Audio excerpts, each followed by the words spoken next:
فرمایا جب اسے ذبح کرنے لگو تو چھری تیز لاؤ، تیز۔ ایک شخص ناکام سی چھری کے ساتھ جانور کو ذبح کرنے لگے تو نبی پاک علیہ السلام فرمانے لگے تو اسے 2 موتیں دینا چاہتا ہے، 2 دفعہ مارنا چاہتا ہے اس بیچارے کو؟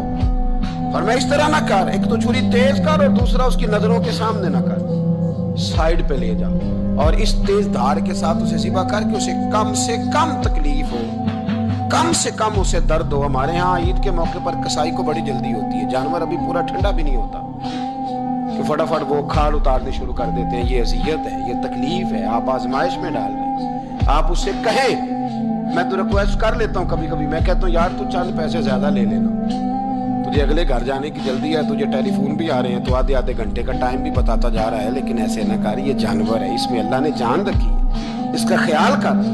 نبی رحمت علیہ السلام نے ہمیں یہ باتیں بتلائی۔